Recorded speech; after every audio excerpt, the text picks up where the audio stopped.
Good evening and welcome all to our first live LinkedIn live stream discussion for 2024. Yay! Woo! I'm so happy we're back because we've been talking and planning to do this again and we haven't done it for a while. My name is True. Marjorie Warden, as you can see or hear, and my colleague is Sonia Lane Gartside. Hey, Sonia. Hey, Marjorie. Welcome to Yes. 2024 on LinkedIn. Amen, girl. We made it. Feel like we've turned a corner. We shall see how this year goes. Yes, I think it's All going to be right. bigger and better. Absolutely. And our topic for today is going to be cracked ceilings, silent battles, women CEOs on the glass cliff. Now, it sounds like a really exciting topic, and we want to be able to talk about it and share our own perspectives and definitely hear from you who are joining us with regards to your perspectives on whether you think it's true, whether you think it's happening in the region or it's happening where you are, and what potentially you think that people can do about it. But even before we get into that, I thought Sonia and I would just, talk a little more. I would start by asking Sonia, but how has your year been? And what are your big plans for 2024? Oh, I I know, right? Totally out of the blue. This is what you get for saying that we are just going to be casual in our discussion. well, 2024 just began, so I am of the opinion that it's magical because there's not enough time passed for you to go, okay, I'm not accomplishing any of the goals. So there is still so much that we can do. I'm sharing your There's perspective as It's well. filled with hope and inspiration. I have not been taken over with any despair.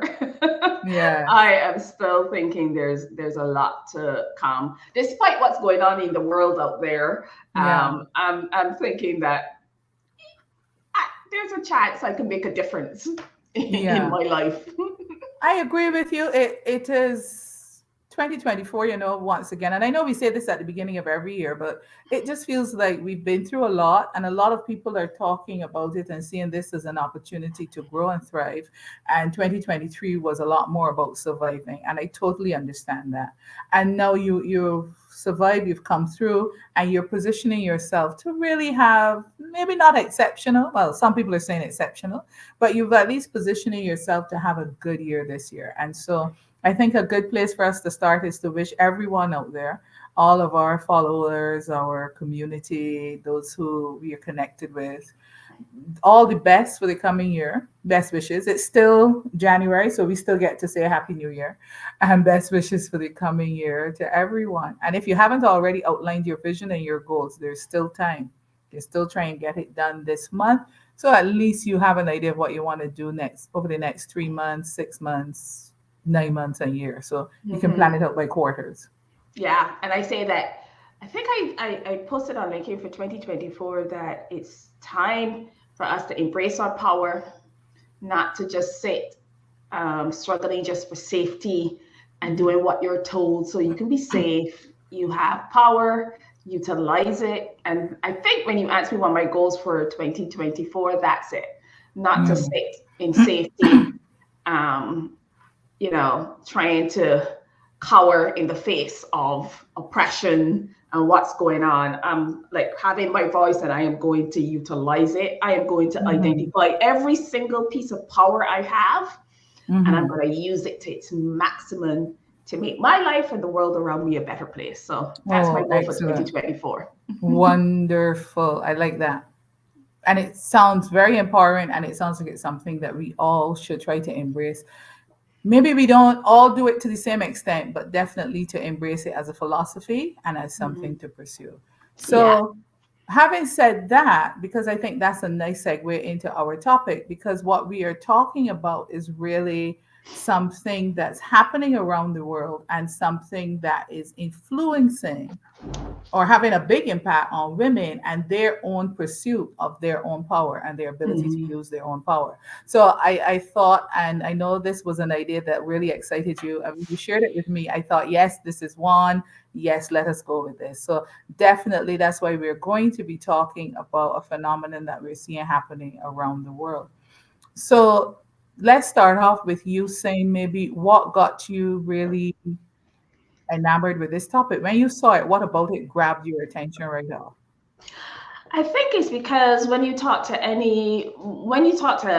look around the environment and you see what's happening with women in leaders, because we are in perilous times, we are in difficult times.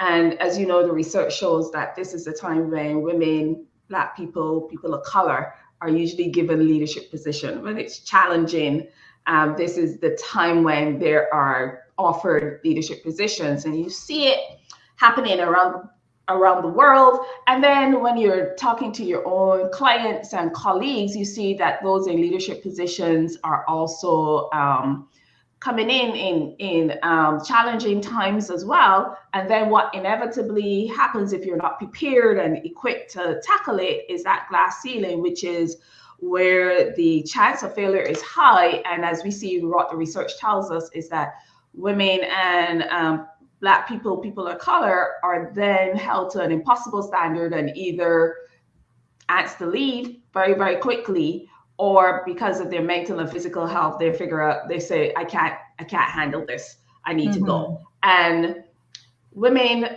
are in that stage between being offered a leadership position that they often feel is inaccessible, but is quite available in these moments of crisis, through experiencing the glass cliff before they leave. Mm. We're meeting people at varying parts of this journey. And so I thought it important for us to come together as a community and talk about it, because often you find that people are handling it in isolation, where they Mm-hmm. think they're alone, and it's like, no, it's not alone. And so dealing with what we like to say crack ceilings and where you feel undermined, let's Mm-hmm. talk about it and let's figure out how we can approach it, because it's happening, it's real. Let's not ignore it. Yeah. And I think when I saw it as well, I thought similarly to you that it's like this is another hurdle that we haven't thought about in the past. And it's something that we need to consider now as we're going forward and how are we going to deal with it. Because the fact that there seems to be a disproportionate amount of female CEOs being removed from their position or choosing to leave meant that it wasn't just random, that there was some factors there that were causing it to happen. And Mm-hmm. so the fact that they're being put into these impossible positions, that means then that we have to decide, is it that you never want to step into the impossible situations, or do you see it for what it is and make an informed decision? Or is it that you say to yourself, well, if you are going to put me into this situation, this is what I need and these are the terms that I'm willing to stick to. This is the length of time I need, this is the support I'm going to need, these are the resources, and walk into it recognizing it's a battle, it's a potentially a no-win situation, and then how are you going to deal with it? Or do we, for those who've already gone through it, suffered through it, then what do you take away and how do you benefit from it? How do you take it and turn it to your advantage? And Mm-hmm. so I thought that those are some of the things that we need to consider as we recognize that this is something that is happening, because Yeah. it's going on. It's a leadership reality. We can't pretend that we could wish it were different. But for a lot of these women, I think they're not taking it because they are being reckless, and they're not being fired because they're incapable. But there is more. As we say in the Caribbean, there's more in that mortar than the pestle. Yes, Mhm. exactly. And it's all in the title when we say silent battles, Mhm. because it's often silent and where you feel isolated and people are not talking about it. And Mhm. so it's happening and people don't realize it, right? Yeah. Until you come across and you start reading the research and you're realizing, well, whoa, Every female that you see that this happens to, you think it's a one-off situation, individual case. But when you put it together and realize what the research is showing, then I agree with you that it's something that if you're not prepared for it, you're going to go through the cycle of Yeah. it. And I think part of what you said earlier, you said that it was something that was happening in times of crisis. Because I think you're not usually realizing that you are being set up to fail, or that you're Mm. given a situation where you potentially have a no-win situation in front of you. I think for a lot of us, this is the opportunity you've been fighting for the last 10, 15, 20 years. You now finally have an opportunity to step up and show what you're capable of. And so you take it and you say, all right, this is my chance and I'm going to shine. You look at it and you say, well, yeah, I've had it tough before. I've worked hard before. I could do this. And you run along. And as you're running along the path, you don't realize that, the path is falling away from you. The path is not as solid as you thought it was. The foundation is not there because you're not given all the information to make an informed decision. What would you think could be done differently for a person who is faced with this decision? Yeah. So you said a lot there. So let me unpack it a little Yes, bit, ma'am. because I think ideally you're absolutely correct that when people see these types of situations, so research shows if you are a woman, a Black woman, a person of color, you don't get these opportunities for leadership, just as you said. And then you're offered this opportunity. And as you said, you're like, oh, well, I mean, it's tough, but this is my only chance, right? This is the opportunity I want to lead. And so you go for it. And so it's important to see and to recognize that when an opportunity that is not being offered to you as it should, but is being offered in the moments of in crisis, in challenging situations, then you need to acknowledge why it's being offered and now. And not just look at the situation as challenging and I can face it, but acknowledge that there's a separate situation here. You are being offered a challenging opportunity because you are a minority or you are a woman. Obviously, not talking about the global majority, but within whatever country in the world you are, particularly we're talking about North America, you are a minority, and that means something. And I find that we often overlook that. Bear in mind that women, people of color, Black people are fighting to get ahead in an organization, and they're climbing a ladder. And one of the key things that a mentality of people like that, where you're constantly, as you say, facing these battles, is that the first thing you try to do is to remove gender out of your. I talk to women in the sciences, in traditionally male-dominated industries, who are often the lone female. And one of the key things they tell me, and one of the mentalities I realize, is that they don't see their gender. They do everything they can to remove their gender as an issue. I want to be treated based on my skill set. I want to be treated based on my capabilities. I don't want to be looked at as a woman. I don't want to be looked at as a Black woman. And so if you're fighting to get ahead in your career and to get opportunities, removing gender, and what after happens is that they will deny that they face gender bias. Literally. They will deny it. And so when you get an opportunity, they're not understanding or seeing that, hey, gender plays a role here. And so they're ignorant of it, and they're just looking at the opportunity, and yeah, it's challenging, but they're not recognizing that your gender that you've been denying, that you've been trying to overcome for the last however many years, plays a role here. And you not considering it means that you're going in unprepared for, and no one is out there setting you up to succeed.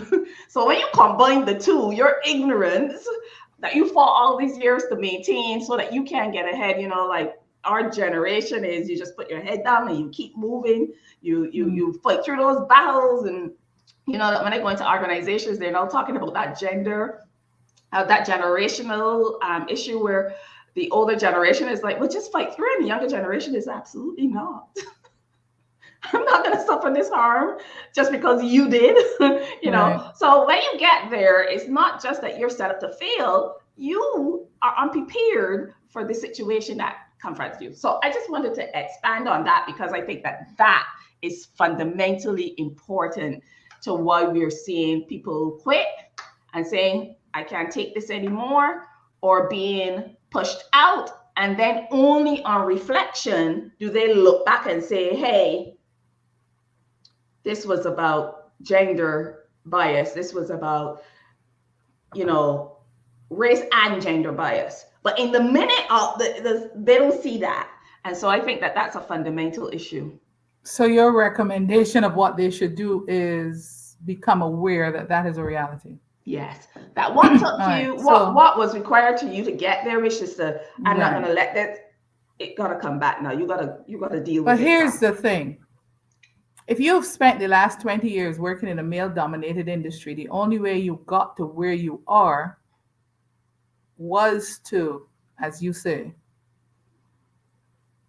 not it's not deny your gender, but not expect any favoritism on the basis of your gender. Because in male dominated industries, and you'll see this among most of the people who were the first woman doing this or the first woman doing that, or the first group of women doing anything, if you are not able to compete, quote unquote, fairly with the men, you won't get even a chance to get in. So a lot of those women got where they are because they were able to show, I don't need you to do anything differently from me. I just need you to give me a fair shot. I have the skills, I have the capabilities, and give me a fair shot. And a lot of them had to work twice as hard to be able to get the first shot, the fair shot.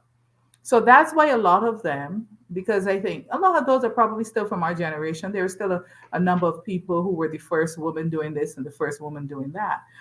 And a lot of them, therefore, now faced with these kinds of higher level opportunities that they haven't seen anybody in their peers get, a lot of them are still going to have the perspective that I can't just I can't utilize gender or feminism or any of those things. I can't let that be an issue. But what I hear from what you're saying is they need to recognize that a lot of the reasons why they got the job was because of the gender. And I'm not sure that knowing that or thinking about that is going to make any difference to them. But what I think, based on what you just said, what I really think they need to do is be aware that it is a setup to fail situation. It is not that you've been given this because it's a cherry picked opportunity with roses and no thorns in the rose garden. This is the thorn bush. All the roses have dried up. It is winter. They're not going to bloom. And they needed somebody to get through it, and they called you. And so my perspective is that I think what women have to decide is, do I want to go into this battlefield, or is this battle not something I want to fight? So in other words, you can't change the reason why you got the opportunity, but you have to decide. Are you going to take it and fight the battle? Or are you going to say, no, I am not going to be your whipping board. I'm not going to be your holding pin while we navigate these rough waters until we get back to safe shore. And once you make that decision, then go forward informed.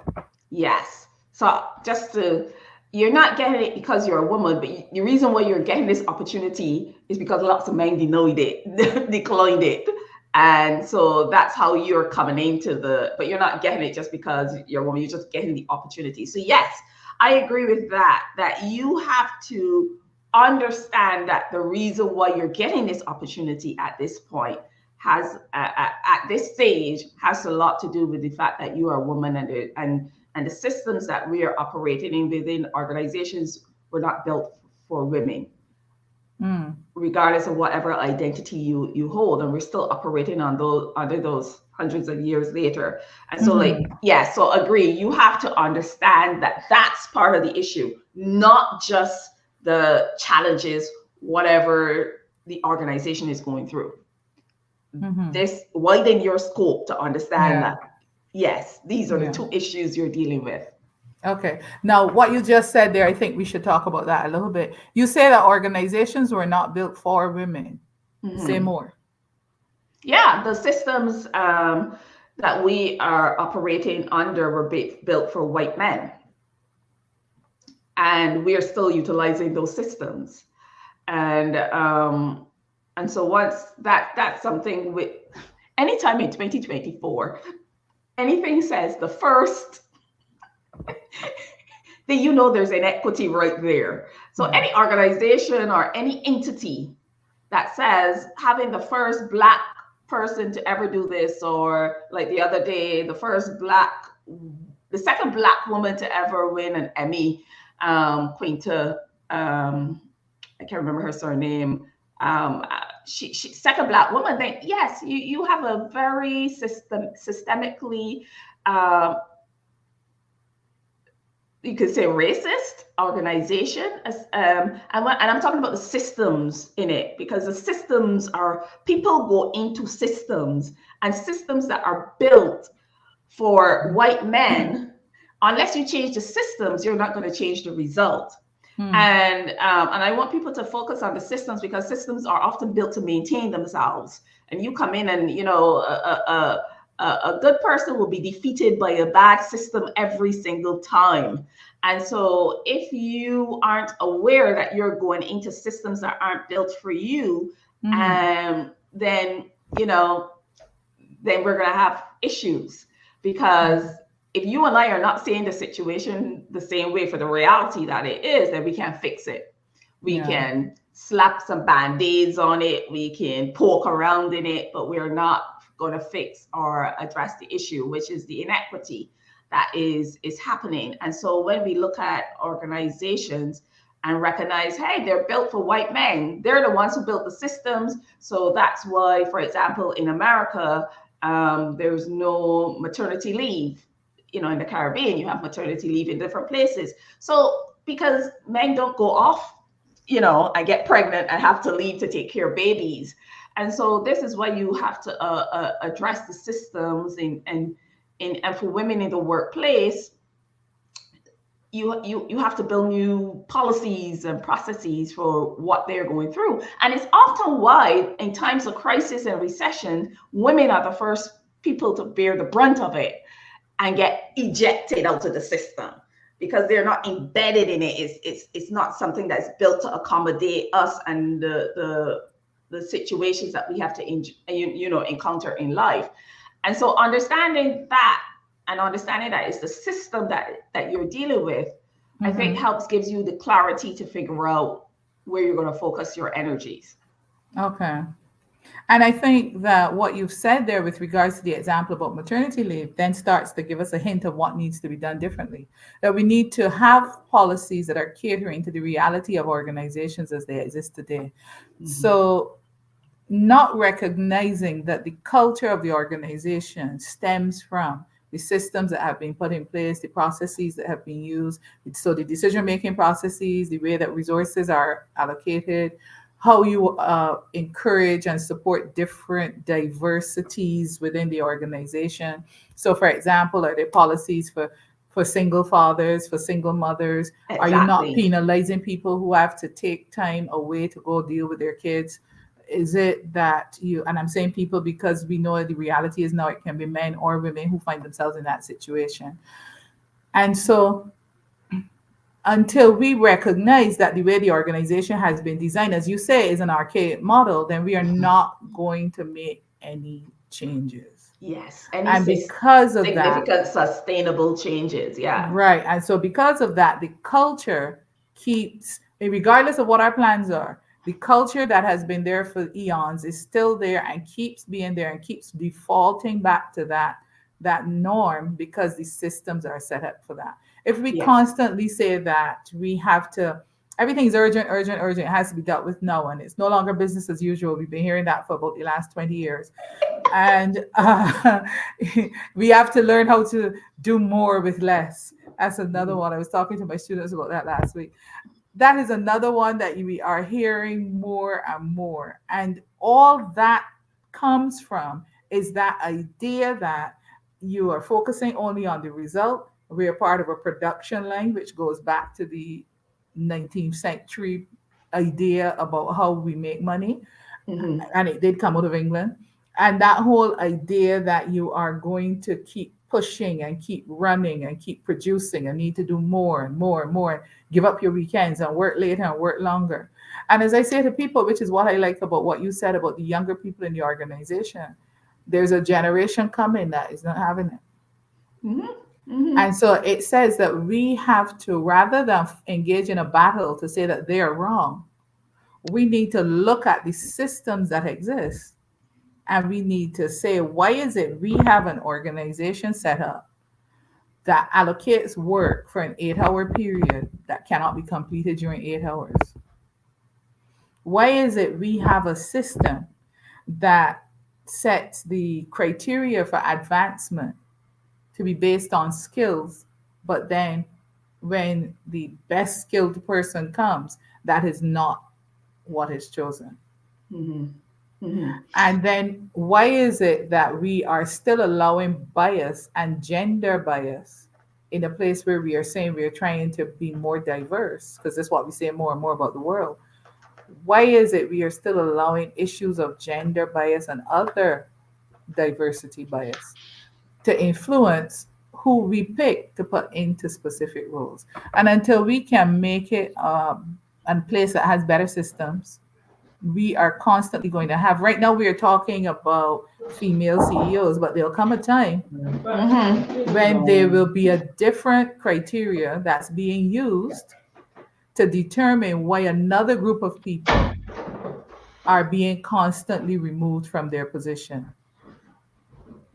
Mhm.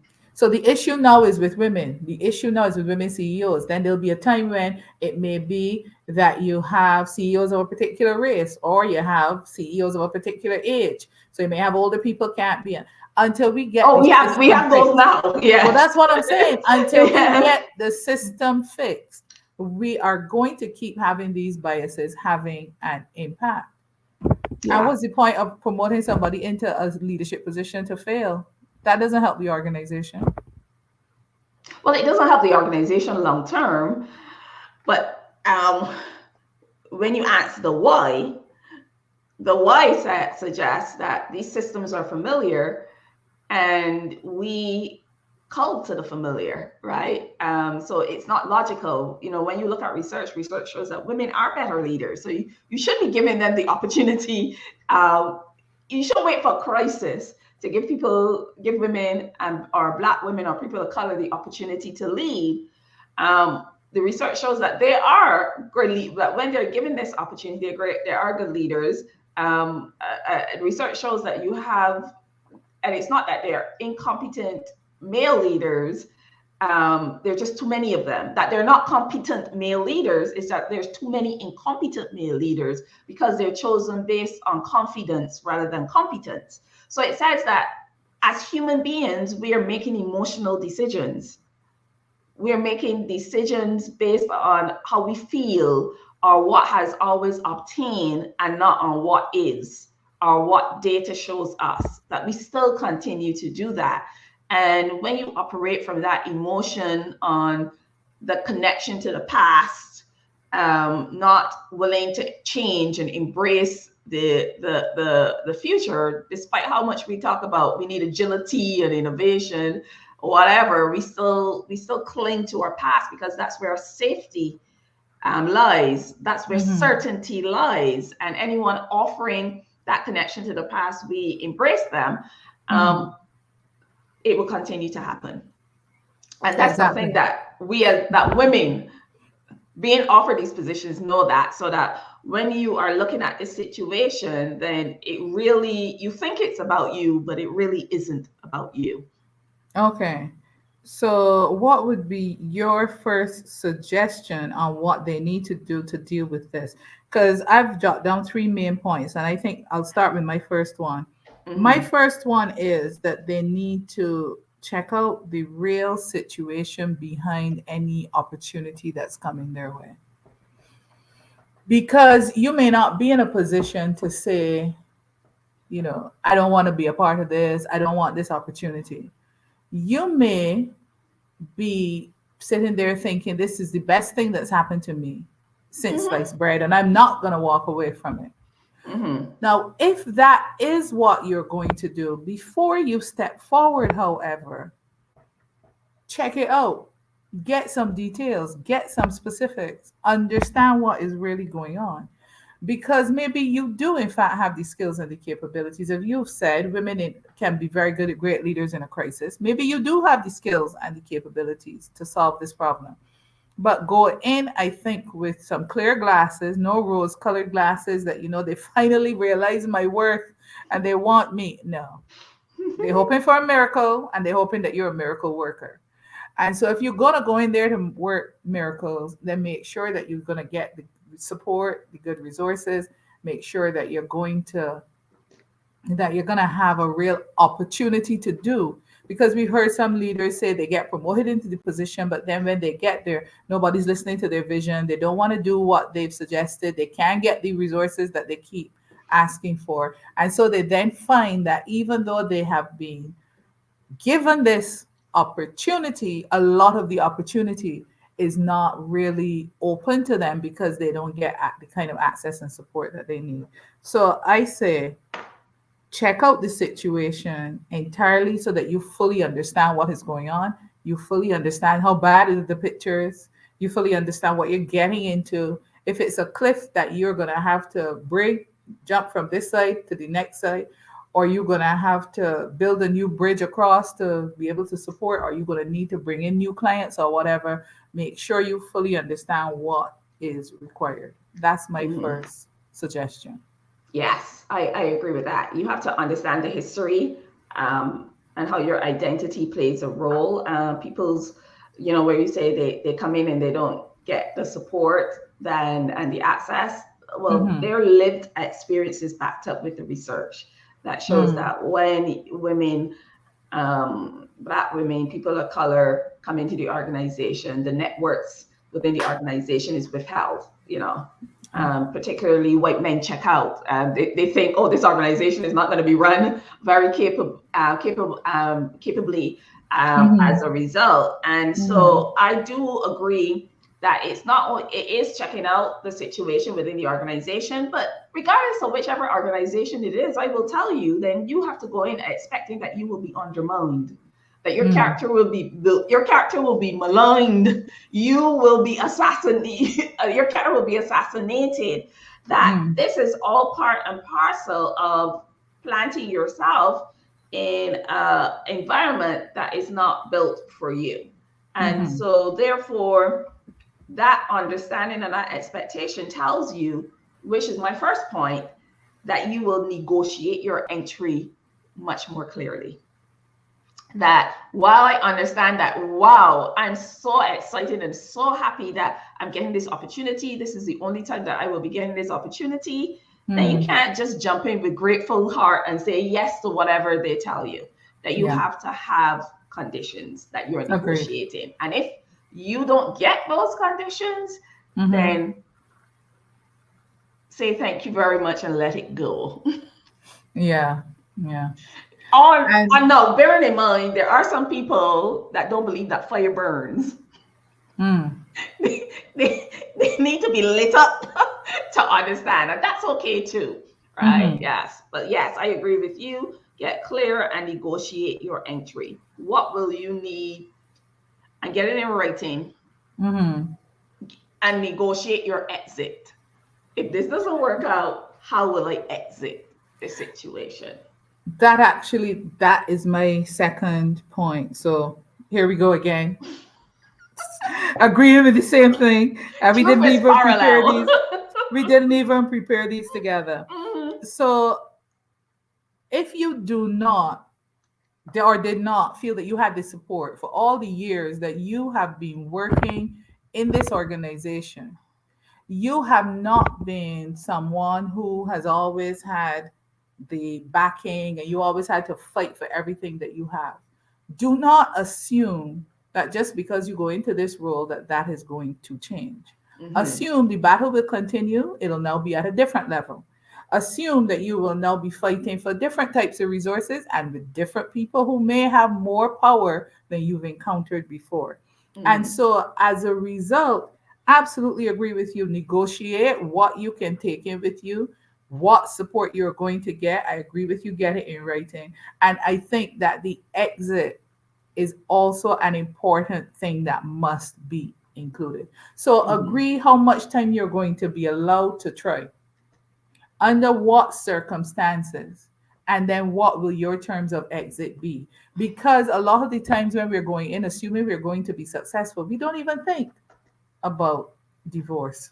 We don't even think about separation. And Mm-hmm. so it really is just like any marriage where you have to have a prenuptial agreement. You need to Yes. know what you're going to walk out of this union with. How are you going to walk out? Under Mm-hmm. what terms? Mm-hmm. So if it is that they're going to give you 2 years or 3 years, then what will happen at the end of the 3 years if you do not achieve the objective? If they're going to break at some point and say, no, we can't wait 3 years, then how much time must they give you before they make that decision? Try and negotiate those things because you cannot negotiate once you're in. Yep. That is Once you've absolutely said true. yes and you're in, they feel they have you, and it's like, yeah, well, whatever, sure. So get it at the beginning while you still have some modicum of control or enough control to at least be able to get what is needed for the situation. So that's my second point. Yes. Which your second point is negotiate your exit up front Yeah, so from the my start. second point was tying into your first point. Yeah, So then negotiate. what's Yeah. your second point? So and part of that, I just want to tag it Mm-hmm. on is to ensure that you bring in your own people, Mm-hmm. right? Because when you come into organizations like those, you have to assess, well, who can I rely on, and who's willing to assist me. And if you have people that can help you, then you can negotiate that you come in with them. My Mm-hmm. second point is to get sponsors, mentors, and coaches to assist you, because you can't you can't approach this alone. Mm-hmm. Isolation is bad in here. And the goal of the coach, the mentor, your sponsor, your therapist, whoever, assemble that personal team of people to Mm-hmm. help you interpret the messages that you're receiving. Mm-hmm. Um, because often when you're built into a system that's not built for you, you're in a culture where there's so much gender bias that is not intentional. The Mm-hmm. results impact you and cause harm, but it's often unconscious. Like when you Mm-hmm. look at research, people think that people will still say a man will be a better leader than a woman. People will Mm-hmm. admit and say that Ooh. out loud. Mm-hmm. I'm losing you a little bit here. But Sorry. so what you have to do is to help assemble a team of people. If you're a CEO without a coach, it's like an athlete, Olympic athlete without a coach. That does not Mm-hmm. happen. It's like a tennis player, a number one tennis player without a coach. Anyone can tell you that that's failure right there, because Mm-hmm. you start to personalize the attacks, the undermining, and think that they're doing it because it's you, rather than, no, it's just bias, gender bias that is often unconscious, and a system that creates this. And so when Mm-hmm. you realize that, it gives you the clarity that you need to make good decisions. It gives you the clarity to know what to pay attention to and what to ignore. It gives you the clarity to know and see a fire coming without only realizing when you're engulfed in it that, oh wait, things are on fire here and it's worse than I thought, right? So you need that clarity when you're walking into that situation. And that can only happen if you have mentors and coaches that are independent of where you are sitting. They understand Mm, mentors because you need some person who have been in your situation, who yeah. understands it from your point of view. You can have sponsor other mentors who, so for example, a male CEO advising a woman, the first black female CEO in a multinational organization. He can give you some help, but he's not going to give you every help. He's never going to encounter some of the challenges that you're going to encounter as a black woman. So a fellow male CEO is an important sponsor or mentor, but you can't only have. You need a if you're a black woman leader, you need somebody who's been a black woman leader. Reach out to because they will know and they will understand what you are about to encounter or what you're going through. Reach out to people who've been through it, and get coaches who will help you see that clarity. So I say Mhm. if you're going through this situation without those mentors and a coach, then you are aiding that, you're making a bad situation even worse. Yeah. And I agree with you with that. And I will say this, that sometimes as well, that group of people, depending on who you have on your team, you may have someone on there who can get you access to information that you would not get on your own. So Yes. it's useful as you're thinking about your team to make sure, just as you said, it's a diverse team. You have somebody who's gone through similar experiences. I have a slightly different perspective on having the male CEO giving feedback to the first black woman CEO. Because the thing is, if she's the first black woman CEO globally, then maybe there is nobody who's had that exact experience. But I agree with you, there's value in finding another black woman who's been a leader. I Yes. will say this, however, that I always recommend to women who are in leadership positions, it always is useful to you to have a male leader who can support and advise. And here's why I always say that men have a different perspective on things. Doesn't mean it's right, but it's Mm-hmm. different. And it's valuable for us if we can see that perspective and hear it and examine it for its value. A lot of the Mm-hmm. times we don't accept it. Oh, Especially we so a don't. lot of women, like when I coach women or I work with them in training and I'm telling them something, they're hearing it from me, they'll say, my husband's been telling me that for the last X number of years, or my brother's been telling me that all the time and I just don't. So there's always value in it, but we often cannot hear it when it is someone who's close to us. So if we can get a mentor who can say, I'm not saying that you have to accept or listen to them, but somebody you trust, somebody you know is on your side. They're not just there to tell you their perspective because they believe they're right and you're wrong, but instead they can tell you their perspective and accept that their experience will be different than yours. If you can find that, there is value in it as well. Yeah, I agree. I think you need the male perspective, but I also think a male CEO understands how to run a business as well. Yeah. So there's value in there. So not just one. You need a Yes. nice, A small, diverse, yeah, diverse diverse group. And I group of found over the advisors. years that many people are willing to give you advice once you're willing to ask.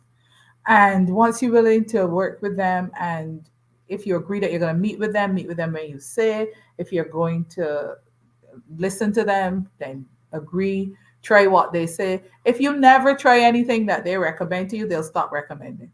Mhm. If Yeah, you never take the advice that's given to you, they'll stop giving advice.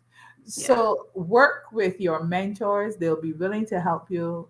Not everybody's going to be. Somebody will say they're too busy. Some will say, I'm not interested. It's not my field. Not everybody you ask will say yes, but a lot of people are out there who are willing to share their experience and share their expertise. So yes. don't And assume you cannot find someone. as that choreographer Twyla Tharp said, pick up a book. Somebody's written a book about the experience. That's You, true. you don't even And come and so ask they me to be are, your mentor. Go pick up the book that I've written. Well, she didn't say that, but she said, like, yeah. her mentors, she doesn't always know them. She goes and pick up a book and read. That could be a mentor.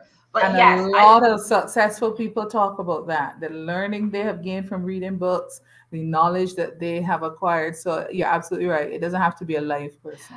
well, what I would say though to women, because I often see this with some women going through the process, is identify who that personal board of directors is or Mhm. advisory board is, your therapist, your coach, your mentors, you may have sponsors.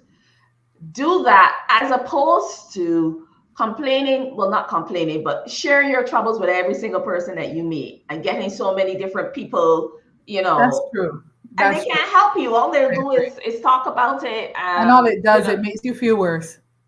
It Yeah. makes you feel worse. The more you talk about it to people who cannot help you, it makes you feel worse. Exactly. So, and I think that in temporarily makes you feel better, but it doesn't advance your situation. Yeah. So if you don't have that, then invest in that advisory board, your coach, your Mhm. therapist, your mentor, your sponsors. You need those people Mhm. because then they will help pull you. First of all, they will see there's so much when you're going through a challenge, you're in a leadership position and you're going through a challenging situation and you feel alone Mm. and there's nobody you can trust in the organization or that you can Yeah. trust to really have your best interests at heart, it's so draining Yeah. and it's so heavy. And sometimes just sitting, you and I know this, Marjorie, sitting with a coach who goes, yeah, Mhm. Yep. exactly what you're feeling is real. It's so validating that you could almost see, ooh, a piece of the weight that I was bringing, Mhm. that I brought into this Understood. conversation is gone with Yeah. me. That Mhm. you feel that relief that you're not in it alone and that there's somebody with no access to grind or with no hidden agendas Yeah. is there to help you not solve your issues or not Well, tell you what to validated. do, but validate it Validated. and give Yeah. you the clarity so that and reflect back to you what you're saying because your brain is so messy at this moment that you're not hearing yourself clearly. That is so critical, and so that's Yeah. why number two I think is so important. Yeah. And now my third one, if you find yourself that you have done the best you can or you're already there now and you get fired from the position, then I believe what you need to do is get yourself a nice little PR agent or somebody who fully understands how to work successfully with PR, and then figure out how you can spin the experience into one that is positive for you. And I'm not saying that just to be facetious. I'm not saying that just because, you're desperate out here, you don't have a choice. But know that there is value in what you learn from failure. And it can be difficult sometimes because you are still suffering from the brunt, the hurt, the burn, that you don't right away see what that value is.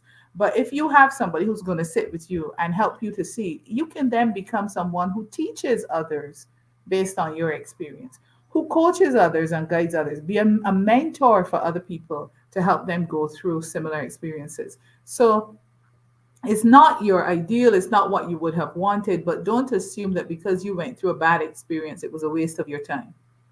You always learn something from any experience that you go through, good or bad, and we tend to learn a lot more from failure. I'll also use an example, and this is an example of a male CEO who came in to run an organization, Mhm. came into the organization, and part of the mandate was to turn the organization around and put the organization in a better financial position. The CEO came into the organization, and in order to ensure that the organization got into the black because the organization was going through financial issues, he cut the staff in half. He changed some of the organizational products based on his understanding of what should be offered. changed the organizational products. And at the end of, it was less than a year when he left, his story, his way of presenting what he had done to the board of directors was the fact that he had repositioned the organization because he'd taken them from the red to the black, and he had created a new suite of program and products that were now available for the organization to sell to its customers and potential customers. And so he sold it as he'd achieved his objectives, and he put the organization in a better position. The reality was that none of the products, the new products, had been tested, and didn't really know how the market was going to feel about it. And the products that needed to be delivered could not be comfortably delivered with the level of staff at the level of service that was needed for the organization. Mhm. So I'm not saying that you should go out there and take a horrible situation you've created and turn it into all sunshine and rainbows. But I am saying recognize that you don't have to just focus on the negative side of what happened to you. You can talk about it because you can talk about how it was a learning experience, but you can also talk about what was the good pieces or the good parts that you did while you were going through this Mhm. process. So it's not all loss. It wasn't a waste of your time. That's my third Yeah. point. Yeah, I mean, I agree. Men get fired all the time as CEO and they bounce back. They get right back up. They And write a book, nobody's or they your go on a, loss. they write a book, or they go on a speech tour. Yeah, that your loss and go out right on to another organization. So I quite agree with that. If you do get fired, my third point is your mental and physical well-being comes first. Yes. So no one should be asking you to leave. You decide when this is not going to work for me. This is really detrimental to my mental and physical health, and you exit. This is where you negotiate your exit up front so that when we were on good terms, we did an exit that you can't get out of, and then you leave, you heal, and you learn, is what I like to say. And I think the issue is that there's that when you remove the desperation, which is the desperation to get the position and the opportunity, and so you don't negotiate your entry or your exit, and so you don't make a conscious and intentional decision when you accept the role because you were so desperate to get it that you feel that anytime you ask for something, this may be the reason they say no. Then yes, let them say no. But sometimes that comes from the learning of being burnt and understanding that just getting something um, isn't just taking something through desperation isn't going to help you advance. So it's about knowing when to leave to and heal and learn. The amount of times I've been seeing women talk about they end up in the emergency room, I'm like, how many more signs do you need? Are the amount of people that say You their know, stomach hurts. I, This morning I I wanna, saw. I wanna. Mhm, Sorry, I'm sorry for interrupting, but I want to jump mhm, in to say, but you know, a lot of that comes from we aren't built. We, being a lot of women, are not built to walk away from a situation and not feel like a failure.